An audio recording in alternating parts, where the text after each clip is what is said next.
Olá pessoal, bem-vindos ao nosso curso de Direito Processual Civil. Eu sou a professora Alexia e estou com você tratando do Direito Processual Civil. E na aula de hoje nós vamos começar a falar sobre o processo de execução. Exatamente, o processo de execução que está lá no título 2 do livro da parte especial, está no livro 2 da parte especial do Código de Processo Civil. Então nós já vimos todo o processo de conhecimento, cumprimento de sentença, os procedimentos especiais e hoje nós vamos trabalhar com o livro 2 da parte especial, que é o processo de execução. E a primeira pergunta que a gente precisa responder sobre o processo de execução é o seguinte: bom, se eu já tenho a possibilidade de executar uma sentença, uma decisão interlocutória, um título judicial dentro do processo de conhecimento, que foi o que nós vimos com o cumprimento de sentença, que é aquela finalidade do processo sincrético que conjuga conhecimento e execução no mesmo processo. Então, se eu já posso fazer isso, se eu já tenho a possibilidade do cumprimento de sentença dentro do processo de conhecimento, qual a finalidade do processo de execução? Bom, e a resposta a essa pergunta é a seguinte: a finalidade do processo de execução é executar títulos extrajudiciais. Então, o cumprimento de sentença, ele serve para executar os títulos judiciais, aqueles que nós vimos no artigo 515. E o processo de execução serve para executar títulos extrajudiciais. Então acompanhe comigo lá no artigo 784 do CPC. Artigo 784. São títulos extrajudiciais. Todo e qualquer título extrajudicial vai demandar um processo de execução. Se eu tiver um título judicial, cumprimento de sentença. Se eu tiver um título extrajudicial, processo de execução. Então vamos analisar quais são esses títulos. Primeiro, letra de câmbio, nota promissória, duplicata, debenture, cheque. Tipicamente, os títulos de crédito. Para esses títulos do inciso 1º, logicamente que a única modalidade obrigacional vai ser uma obrigação de pagar. Mas nos outros títulos, nós vamos ver que temos outras modalidades obrigacionais. Então, uma letra de câmbio, uma nota promissória, uma duplicata, um cheque, são títulos extrajudiciais. E guardam essa conotação extrajudicial porque foram formados fora do Poder Judiciário. O primeiro contato que o Poder Judiciário vai ter com todos esses títulos que nós vamos ver é quando? Quando acontece o inadimplemento. Quando você ingressa com o processo de execução para cobrar aquela obrigação que não foi cumprida. Então, cheque, nota promissória, duplicata, debenture, processo de execução. Uma ação nova, um processo novo que você vai instaurar em juízo para que o Poder Judiciário, munido do ofício jurisdicional, possa forçar o devedor a cumprir essa obrigação. Inciso 2º, nós temos a escritura pública ou outro documento público assinado pelo devedor. Então, a escritura pública de compra e venda, a escritura pública de inventário, a escritura pública de divórcio, enfim, qualquer escritura pública assinada pelo devedor que contemple uma obrigação de pagar, fazer, não fazer ou entrega de coisa é título extrajudicial. Inciso 3º, documento particular assinado pelo devedor e duas testemunhas. O que é isso? São os nossos contratos. Então, lembrar que contrato, gente, sempre precisa da assinatura de duas testemunhas para ter força executiva. Então, você fez um contrato de prestação de serviço, um contrato de fornecimento, um contrato de compra e venda. Para executar, lembra lá que tem que ter assinatura de duas testemunhas. Se eu não tiver assinatura de duas testemunhas no meu contrato, o que eu faço? Processo de execução? Não dá. Você vai ter que fazer um processo de conhecimento para o juiz reconhecer esse contrato. E daí sim, se tiver tudo certo, tudo regular, aí posteriormente você consegue executar. Mas processo de execução, o início da atividade executiva, para ter a execução de contrato, assinatura de duas testemunhas. Inciso 4 do 784.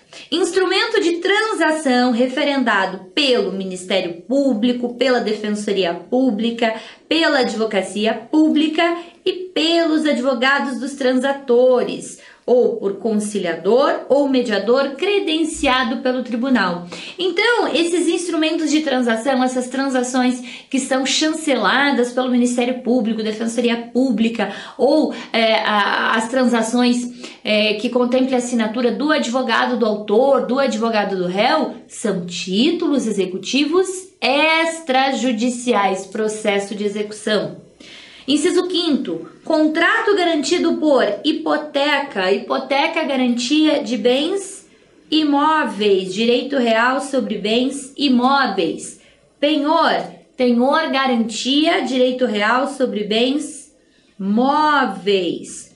E anticrese, garantia de direito real sobre frutos ou rendimentos, ou outro direito real de garantia e aquele garantido por caução. Então, todos os contratos que tenham hipoteca, que tenham penhor, que tenham anticrese ou outro direito real de garantia, ou até mesmo caução, que são tipicamente aqueles contratos bancários, contratos de financiamento, onde você tem que deixar um bem como garantia ou prestar caução, são esses contratos relacionados aqui no inciso 5º. Para esses contratos, também processo de execução, são títulos extrajudiciais.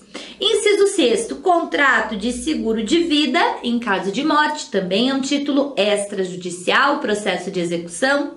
Inciso 7º, crédito decorrente de foro e laudêmio. O foro e o laudêmio, eles representam o chamado Instituto da Enfiteuse, que não existe mais depois do Código Civil de 2002. A enfiteuse era um instituto que estava relacionado ao Código de 1916. Então, no Código Civil de 2002 não temos mais a enfiteuse, mas nós temos as enfiteuses antigas, datadas ainda do Código de 1916. Então, eu não posso mais constituir novas enfiteuses, mas eu tenho aquelas antigas. E para essas enfiteuses antigas, são devidos o foro, que é uma contribuição anual, e o laudêmio, que é uma contribuição mensal. E caso o proprietário não pague esse foro ou esse laudêmio, o não pagamento dessas duas contribuições também gera processo de execução, são títulos extrajudiciais. No inciso 7º, nós temos o crédito documentalmente comprovado decorrente de aluguel de imóvel, bem como de encargos acessórios, tais como taxas e despesas de condomínio. Então, os créditos decorrentes do aluguel, as taxas e despesas de condomínio, desde que documentalmente comprovadas, são títulos extrajudiciais, geram processo de execução. No inciso 9º, certidão de dívida ativa da Fazenda Pública, União, Estados, Distrito Federal e dos municípios correspondente aos créditos inscritos na forma da lei. O que é isso? A famosa CDA, Certidão de Dívida Ativa da União, Estados e municípios. Essa CDA, ela tem uma regulamentação própria, ela é regulamentada pela Lei de Execução Fiscal, que é 6.830 de 1980. É uma execução específica, feita pela Fazenda Pública, quando a Fazenda Pública vem cobrar os seus particulares. Vem cobrar uma pessoa física, vem cobrar uma pessoa jurídica de direito privado, que não pagou determinada contribuição, não pagou uma multa de trânsito, não pagou um tributo federal, um tributo municipal, um tributo estadual. Todas essas contribuições não pagas geraram um processo administrativo. O devedor continuou não pagando, se transformou numa certidão de dívida ativa e a Fazenda Pública vem então cobrar essas importâncias. Então é uma execução, é processo de execução, mas é uma execução específica regulamentada pela Lei 6.830 de 80. Mas ela é um título extrajudicial, a certidão de dívida ativa.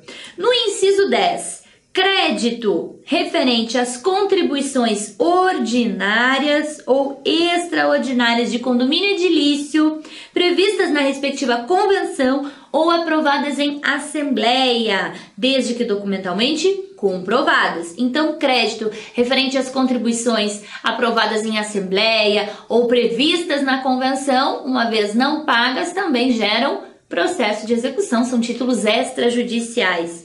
Certidão expedida por serventia notarial ou registro relativa a valores de emolumentos e demais despesas devidas pelos atos por ela praticados, fixados nas tabelas estabelecidas em lei. Então, quando você vai fazer uma escritura pública, quando você vai fazer qualquer procedimento dentro do cartório, você precisa pagar os emolumentos, as custas. E caso não haja esse pagamento, isso gera um processo de execução, é título extrajudicial. E aqui no inciso 12, que a gente tem que tomar uma certa cautela, por quê? Inciso 12 fala assim: todos os demais títulos aos quais, por disposição expressa, a lei atribuir força executiva. Quando o inciso 12 diz que eu tenho os títulos executivos extrajudiciais, todos esses que estamos lendo no 784, e mais todos os demais títulos aos quais, por disposição expressa, a lei atribuir força executiva, significa que título executivo extrajudicial, ele é um título taxativo. Ele é considerado títulos numerus clausus, ou seja, previstos em lei. Eu não posso criar um título extrajudicial. Então, se eu assinar agora, numa folha de caderno, me comprometendo a pagar para você 10 mil reais na semana que vem, isso não é um título extrajudicial. Eu não posso criar títulos extrajudiciais. Então, títulos extrajudiciais são esses previstos no 784 ou demais títulos previstos por outras leis. Vamos falar de dois exemplos para ficar mais fácil da gente ilustrar. Também é título extrajudicial o nosso contrato de honorários. O contrato de honorários que o advogado faz com o cliente ou que a sociedade de advogados faz com o cliente. Esse contratinho de honorários, previsto lá no artigo 24 do Estatuto da OAB, é um título extrajudicial. E atente-se ao detalhe, o contrato de honorários advocatícios não precisa da assinatura de duas testemunhas para ter força executiva. Então, o contrato normal, aquele contratinho de compra e venda, o contrato de permuta, de empreitada, de prestação de serviços, aqueles contratos normais, para ter força executiva, precisa da assinatura de duas testemunhas. O contrato de honorários, basta a assinatura do advogado e a assinatura do cliente. Não precisa da assinatura de duas testemunhas e tem força executiva, é título extrajudicial. E um outro título extrajudicial, configurado pelo nosso ordenamento, que não está aqui no 784, mas remonta a essa ideia do inciso 12, é a súmula 300 do STJ, que é a confissão de dívida. A confissão de dívida é título executivo extrajudicial. Então, esses são os títulos extrajudiciais que demandam um processo de execução, uma ação nova demandada perante o Poder Judiciário para cumprimento de uma obrigação de pagar, fazer, não fazer, entrega de coisa. Então vamos lá. Requisitos necessários para qualquer execução. O artigo 783 determina que a execução para a cobrança de crédito fundar-se-á sempre em título de obrigação certa, líquida e exigível. Então, o que o 783 nos diz, resumidamente, é o seguinte: para promover um processo de execução, o que eu preciso? Eu preciso de um título, que nós já vimos que está lá no 784, né, com a ressalva ali do inciso 12, que permite outros títulos, desde que previstos em lei. Então, eu preciso de um título, mais o quê? Uma obrigação que seja, ao mesmo tempo, certa, líquida e exigível. Obrigação certa, líquida e exigível. Então, os títulos executivos extrajudiciais nós já vimos, artigo 784. Tem algum título ali do 784, já tenho 50% da minha execução. Os outros 50% fica por conta do quê? Da obrigação, que tem que ser ao mesmo tempo certa, líquida e exigível. Então vamos lá. Obrigação certa é aquela obrigação que existe, é aquela obrigação que foi realizada, é aquela obrigação que eu sei quem é o credor, quem é o devedor, qual é a modalidade obrigacional, se é de pagar, se é fazer, não fazer ou entrega de coisa. Isso é uma obrigação certa, aquela obrigação que existe. A obrigação líquida. Obrigação líquida é aquela que já se encontra o valor. Eu tenho o valor específico. Pode ser que eu precise atualizar esse valor. Se você pegar, por exemplo, um título contrato, o contrato ele pode sofrer uma correção monetária, uma incidência de juros. Então você precisa corrigir esse valor, mas você tem o valor originário da obrigação. É 10 mil, é 1 milhão, é 50 mil. Então, a obrigação líquida é aquela que tem valor. E, por fim, a obrigação certa, líquida, a obrigação tem que ser exigível. O que é uma obrigação exigível? A obrigação exigível é aquela que eu já posso cobrar e não está prescrita. Que tipo de obrigação eu já posso cobrar? A obrigação que já está vencida. Dá para promover processo de execução antes do vencimento da obrigação? Não. Ah, professora, mas nós vimos que no cumprimento de sentença, lembram lá do artigo 520 do CPC? No cumprimento de sentença, mesmo que a sentença não estivesse transitada em julgado, você poderia fazer a execução provisória. Lembram disso? Isso era possível lá no cumprimento de sentença. Aqui não. Não existe execução provisória de título extrajudicial. A execução, ela é sempre do título extrajudicial, ela é sempre definitiva. Então, a obrigação exigível é aquela que já venceu. Se já venceu e o sujeito não me pagou, significa que eu já posso cobrar.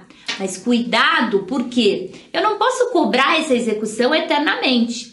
Eu já posso cobrar a partir do vencimento, mas eu tenho que tomar cuidado com o prazo prescricional. Então, vamos pegar um exemplo, o cheque. O cheque você tem 30 ou 60 dias para apresentar. Depois desse prazo, você tem 6 meses para executar. Então, você tem 6 meses para entrar com o processo de execução. Superados esses 6 meses, não significa que você não possa mais cobrar o cheque. Você pode, mas não pode por processo de execução. Se o cheque, se a nota promissória, se o contrato já estiver prescrito, processo de execução não dá. Aí você vai ter que entrar com uma ação de conhecimento, uma ação monitória, qualquer outra coisa. Então, a execução, o processo de execução tenho que ter um título e tenho que ter uma obrigação certa, líquida e exigível. Aquela obrigação que eu já posso cobrar, porque ela já venceu, mas ao mesmo tempo não está prescrita. Conjugando esses dois elementos, título e obrigação, você tem o processo de execução. Vamos lá falar um pouquinho das espécies de execução. Nós temos as execuções de pagar quantia, quando o objetivo da tua execução é receber dinheiro. Então, para essa execução de pagar quantia, não interessa se o devedor vai pagar, se o devedor vai fazer um depósito, se eu vou ter que vender um carro do devedor, a casa do devedor, qualquer coisa, desde que o produto seja revertido em dinheiro, é isso que eu quero, uma obrigação de pagar. A obrigação de fazer. A obrigação de fazer, ela implica uma atividade positiva, num fazer propriamente dito. Então, uma obrigação de pintar o muro de uma casa é uma obrigação de fazer. Eu não quero dinheiro, eu quero que o sujeito vá lá e pinte o muro da minha casa. A obrigação de não fazer implica numa abstenção. Então, eu não posso realizar determinado ato. Eu não posso revelar o segredo industrial da empresa onde eu trabalho. Então, eu não quero dinheiro, eu não quero um pagamento, eu não quero uma indenização. Eu quero que você não revele o segredo industrial da empresa. E a obrigação de entrega de coisa é aquela obrigação onde eu tenho que entregar um objeto, um bem, coisa móvel, coisa imóvel, fungível, infungível. Aí nós temos várias suposições em relação a essa obrigação, mas é a obrigação de entrega, que pode ser tanto a obrigação de restituir, como a obrigação de dar propriamente dita. Então, essas 4 modalidades obrigacionais podem vir revestidas ali nos meus títulos executivos extrajudiciais e embasar um processo de execução. Dentro dos procedimentos executivos, o que nós temos? O processo de execução, ele também se divide em processo de execução pelo procedimento comum e processo de execução pelo procedimento especial. Muito embora o Código de Processo Civil não faça uma menção expressa a essa divisão de procedimentos, Como ele faz no processo de conhecimento? Lembram lá do processo de conhecimento? Nós tínhamos o título 1 do livro 1, que falava do procedimento comum, aquele procedimento enorme, petição inicial, citação, audiência, contestação, saneamento, fase de instrução e julgamento até chegar na sentença. E nós tínhamos no título 3 do livro 1 os procedimentos especiais, que eram aqueles procedimentos cujo direito material era um pouco diferenciado, exigia um caminho diferente do processo. E no livro 2, que trata do processo de execução, não existe essa separação. São procedimentos comuns na execução, são procedimentos especiais na execução. Não existe isso de forma expressa. Mas essa classificação, ela subsiste de forma implícita. Por quê? Porque nós temos procedimento comum na execução e temos procedimentos especiais, que são procedimentos um pouco diferentes, procedimentos cujo direito material exige um caminho diferente do processo. Então vamos visualizar o seguinte: processo de execução pelo procedimento comum. Qual que é o objetivo? Bom, o procedimento comum na execução é o quê? Eu apresento o título, apresento a obrigação, certa líquida exigível, o juiz recebe isso, vai comunicar o devedor, vai citar o devedor, e o devedor vai ter um prazo para cumprir aquela obrigação de pagar, fazer, não fazer entrega de coisa, e caso ele não cumpra a obrigação, aí sim, tenho lá uma obrigação de pagar, por exemplo, ele não pagou, vou atrás do patrimônio. Vou verificar se ele tem conta bancária, dinheiro em conta bancária, se ele tem carro, se ele tem imóvel, vou vender tudo isso para cumprir minha obrigação. Então, o processo de execução pelo procedimento comum é esse procedimento. Cita o devedor para cumprir, ele cumpre, beleza. Não cumpriu a obrigação, vou atrás do patrimônio ou vou forçá-lo a cumprir. Esse é o procedimento comum, é o caminho normal das execuções. E daí nós temos o processo de execução pelo procedimento especial. Procedimento especial, como é que funciona? Procedimento especial da execução são tipos de direitos materiais que exigem um caminho diverso. Quer ver um exemplo? Quando eu vou executar o poder público, você tem uma execução contra a fazenda pública, tem um título judicial, um título extrajudicial contra a fazenda pública. Dá para você citar a fazenda pública para ela te pagar espontaneamente a obrigação? Não dá. A fazenda pública, ela paga assim diretamente o devedor, o credor? Não. A fazenda pública só paga por precatório ou por requisição de pequeno valor. Por outro lado, dá para você falar assim, fazenda pública, se você não pagar a obrigação agora, no prazo X, eu vou atrás do seu patrimônio.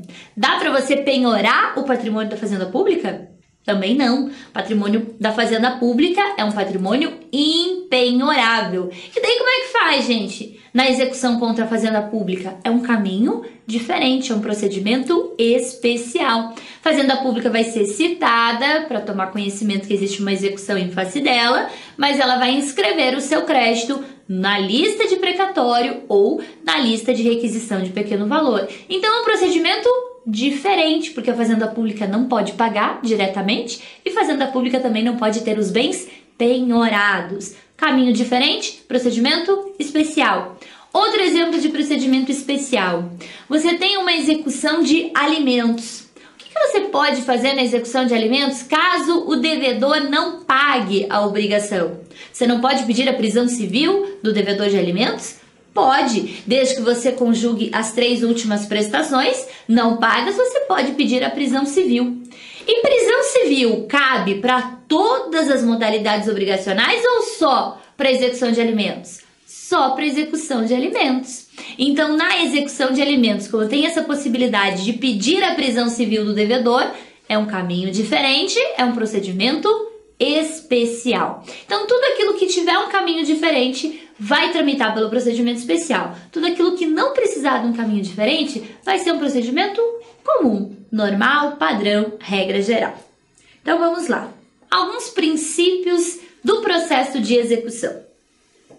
Princípio da efetividade. A execução, ela tem que buscar o resultado, ela tem que ser efetiva. Tudo aquilo que eu puder fazer para atingir o meu resultado, que é a satisfação do credor, é importante que se faça no processo de execução.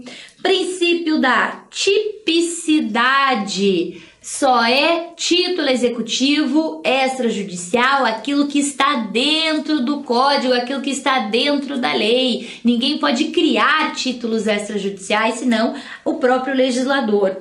Princípio do meio menos gravoso. Cuidado com o meio menos gravoso. O meio menos gravoso é para o devedor. Mas não pense que a execução é passar a mão na cabeça do devedor. Não, não é assim. O meio menos gravoso é no seguinte sentido. Se quando por vários meios você puder atingir o mesmo resultado na execução, deve-se dar preferência ao meio menos gravoso. Então não é que o devedor não vai pagar, ele deve cumprir a obrigação. Mas se você puder chegar no mesmo resultado por 5 meios diferentes, você vai ter que analisar dentro desses 5 meios qual é o menos gravoso e aplicar o meio menos gravoso. Princípio da disponibilidade, o que é isso? O credor, o exequente, o autor do processo de execução, ele pode dispor de toda a execução ou pode dispor de apenas partes da execução. Como assim, dispor da execução?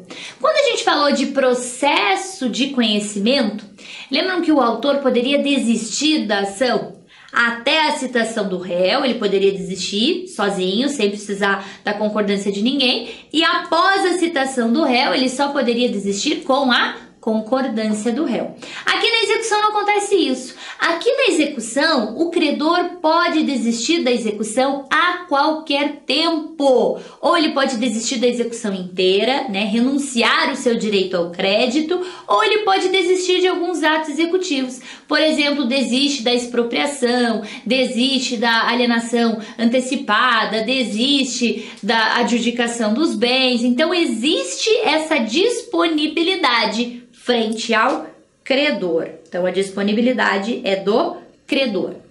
Princípio do resultado, que é atingir o resultado da execução. Qual é o resultado da execução? Cumprimento da obrigação. Princípio da boa-fé, que está presente em todo tipo de processo, todo tipo de procedimento, lá na parte geral do Código de Processo Civil. E, por fim, a responsabilidade patrimonial. O que é a responsabilidade patrimonial? Numa obrigação de pagar quantia, tenho lá um cheque, tenho um contrato, aonde eu acabo me comprometendo a pagar 50 mil reais. É uma obrigação de pagar, representada por um título extrajudicial. Caso eu não pague no prazo previsto em lei, o que vai acontecer? O credor pode invadir a minha esfera patrimonial. Então, essa responsabilidade patrimonial é toda vez que o devedor não cumpre a obrigação, eu vou atrás do patrimônio dele. E daí nós temos uma regra, uma ordem para verificar esse patrimônio que a gente vai vendo ao longo das nossas aulas. Então vamos lá, vamos falar um pouquinho da responsabilidade patrimonial. Nós temos a chamada responsabilidade patrimonial originária, ou também chamada de primária, e temos a responsabilidade patrimonial derivada ou secundária. O que é isso? Vamos falar primeiro da originária. Responsabilidade patrimonial originária. Está lá no artigo 789. O 789 nos diz assim: o devedor responde com todos os seus bens, presentes e futuros, para o cumprimento de suas obrigações, salvo as restrições estabelecidas em lei. Então, o devedor responde com seus bens presentes e futuros para o cumprimento das suas obrigações, salvo as restrições previstas em lei. Se o artigo já faz essa ressalva das restrições previstas em lei, é porque nós temos, sim, algumas ressalvas a essa responsabilidade originária. Então, não são todos os bens do devedor que respondem a essa execução. Então, como regra geral, todos os bens do devedor respondem, mas nós temos algumas ressalvas previstas na própria lei. Quais são essas ressalvas? Nós temos o artigo 833, o artigo 834 e nós temos a lei 8.009 de 90. Então, vamos lá. Artigo 833. O artigo 833, ele trata da impenhorabilidade chamada absoluta. O que é a impenhorabilidade absoluta? Aqueles bens de titularidade do devedor que eu não posso jamais penhorar. O que é isso? Então, alguns exemplos. Lá no 833 nós temos todo o rol de bens impenhoráveis, mas só vou dar alguns exemplos para vocês. Então, não pode ser objeto de penhora bens inalienáveis, não pode ser objeto de penhora os bens que guarnecem a residência do devedor, salvo se forem de elevado valor. Então não dá para você penhorar a geladeira, não dá para você penhorar o sofá do devedor, salvo se ele tiver um bem de elevado valor. Então ele tem lá uma TV de 20 mil reais, é elevado valor para uma TV? Sim, então essa TV eu posso penhorar. Então todos os bens que guarnecem a residência não posso penhorar, salvo de elevado valor. Também não posso penhorar vestuário, os utensílios pessoais do devedor, salvo de elevado valor. Então o devedor tem lá alguma Louis Vuitton, tem um Dolce & Gabbana, é de elevado valor? É de elevado valor. Então esses eu posso penhorar, o resto não posso. Não é possível penhorar também os instrumentos de trabalho do devedor. Não é possível penhorar o salário, remuneração, pensão, aposentadoria. Nada disso é passível de penhora. Mas cuidado, quando a gente estiver falando de salário assim, lato sensu, né? Toda e qualquer remuneração que o devedor receba. Essa remuneração que o devedor recebe, como regra geral, ela é impenhorável. Ela tá lá no 833, impenhorabilidade absoluta. Porém, se você tiver alguma dívida de alimentos, uma execução alimentar, o salário, a remuneração, responde perante a obrigação alimentar. Também não é possível a penhora de conta poupança até 40 salários mínimos. O que exceder os 40 salários mínimos da minha poupança, posso penhorar, mas até o limite de 40 salários mínimos é impenhorável. Também não é possível penhorar a pequena propriedade rural e tantos outros que nós temos ali no artigo 833, impenhorabilidade absoluta. Ali no 834, nós temos também uma ressalva que trata da impenhorabilidade relativa. O que é impenhorabilidade relativa? Só posso penhorar se não tiver nenhum bem livre e desembaraçado do devedor. Então a impenhorabilidade relativa é um pouquinho flexível, né? Não posso penhorar jamais. Até posso penhorar, mas desde que eu não tenha nenhum outro bem passível de penhora livre e desembaraçado. O que está ali no 834? Os frutos e rendimentos dos bens inalienáveis, que é aquela situação onde você tem um imóvel que é inalienável por disposição legal ou por instituição de ato voluntário. O imóvel é inalienável, mas você aluga esse imóvel. Então, o imóvel, por ser inalienável, tá no 833, você não pode penhorar esse imóvel.